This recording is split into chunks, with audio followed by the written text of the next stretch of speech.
ছাব্বিশ তারিখে তার প্রবাসী বাবা শহীদুল্লাহ কামাল, আমার বন্ধু কুম্বুরলামসি নিবাসী, তার ছেলে হৃদয় হোসেন, সে ক্লাস 9-এ পড়ে।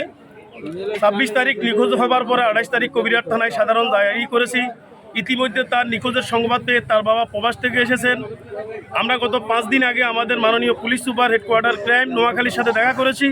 উনি ওসি এবং আমাদের এই মামলার আয়ু ছিলেন শফিকুল ইসলাম সাহেব, যিনি আমার পাশে ছিলেন, দ্রুত পদক্ষেপ নেওয়ার জন্য বলেছেন।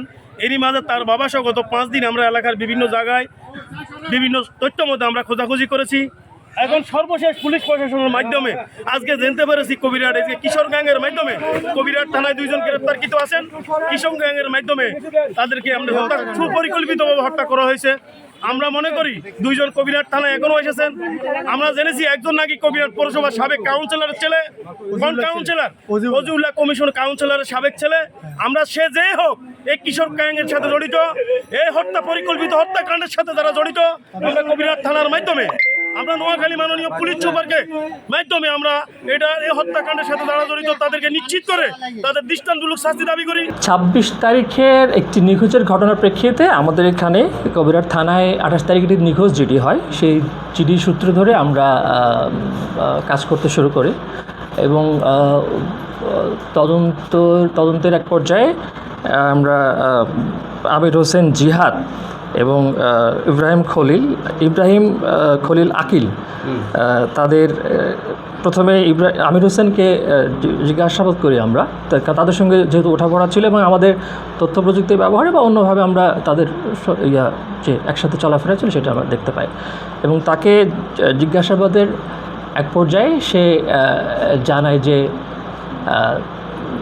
সে এবং ইব্রাহিম খলিল আকিল তারা দুজনে মিলে তাকে টিকটক ভিডিও করার কথা বলে তার প্রথমে একটা মুখে স্কচটেপ লাগায়, পায়ে স্কচটেপ দিয়ে পেঁচায় এবং হাতে স্কচটেপ দিয়ে পেঁচিয়ে তাকে নিচে পানির মধ্যে ফেলে দেয়। হ্যাঁ, তো ঘটনার সূত্রপাত হচ্ছে তাদের মধ্যে আমির হোসেন এবং ইয়াসিন আরাফাত, তারা চাচাতো ভাই হয় সম্পর্কে। ভিকটিম ইয়াসিন আরাফাতের সঙ্গে আমির হোসেনের একটা ঝামেলা হয় যে আমির হোসেন তাকে চড়থাপ্পড় দিয়েছে বা অপমান করেছে আরও 2-একটা ছেলের সামনে।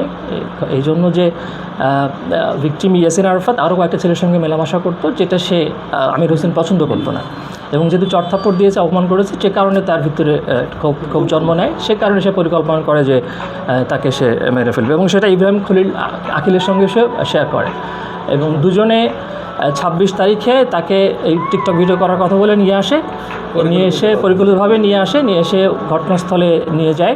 তারপরে স্কচটেপ লাগিয়ে মুখ পেঁচিয়ে মুখটা আটকে দিয়ে তারপরে পানির মধ্যে ফেলে দেয় এবং 26 তারিখে 11টা থেকে 12টার মধ্যেই তারা এটি শুধু কি মুখে স্কচটেপ লাগিয়ে নাকি আপনারা হাত পা বেঁধে?